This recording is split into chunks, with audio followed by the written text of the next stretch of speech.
আরে বাবা, কালকে রাত্রি তোর বর আর আমি দুজনে দু বোতল বাংলা মদ খেয়েছি জি। মা সব জানে বড়দা, মাই তো কাল মদের চারটা বানিয়ে দিয়েছিল।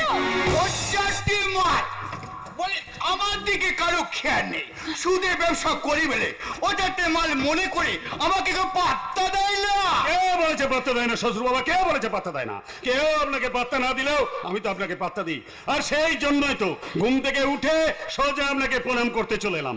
দিন শ্বশুর বাবা দিন, পায়ের ধুলো দিন। ও চারটি মাল কে হচ্ছে আমার শ্বশুর বাবা? আমি হলাম কি আপনার একমাত্র জামাই। আপনারা শাশুড়ি মায়ের সেবা করার জন্য এই বাড়িতে পড়ে আছি বলে আপনি আমাকে ওচাড়ে মাল বললেন। হে বাবা মদেশ্বর, হে বাবা কালী, হে মা কালী, এ কথা শোনার আগে আমার মৃত্যু হলো না কেন?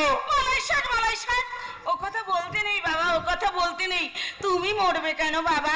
বাবা অরিত্র, তোমার এই শ্বশুরের কথায় তুমি কিচ্ছু মনে করো না বাবা, কিচ্ছু মনে করো না। এই যে বটের বিবি, এখানে নাটক না দেখে যাও। মায়ের জন্য স্নানের জল আর বাবা চায়ের ব্যবস্থা করো। যাও এখান থেকে। না মানে আমি বুঝতে পারছি না কোন কাজটা আমি আগে করবো। বৌদি, বৌদি আপনি আমার কাজটা আগে করুন। কি কাজ? আসলে ঘুম থেকে উঠে না গাড়া যেন কেমন ম্যাজ করে উঠছিল। আসলে ওই কাল রাত্রে অনেকটা বাংলা মদ খেয়ে নিয়েছিলাম তো, তাই বিছানাতে হরর হরর করে বমি করে ফেলি। সব কাজ ফেলে রেখে বিছানার চাদরটা কেচে একেবারে পরিষ্কার করে দিন। এই শোনো, তো সব মানুষগুলো রোদে নেবে, নাহলে গন্ধ উঠবে। কি হলো, দাঁড়িয়ে আছো কেন? যাও না। না, আগে আমি বাবাকে চা করে দেবো, মায়ের স্নানের জল গরম করে দেবো, তারপর ঠাকুর জমির বমি পরিষ্কার করবো।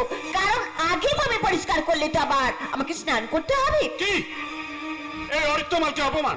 অঙ্কিতা, এই জন্যই কলকাতা থেকে ফিরে এসে আমি তোমাকে বলেছিলাম এই বাড়িতে আমরা থাকবো না, আমরা আলাদা বাড়ি নিয়ে অন্য জায়গায় চলে যাবো।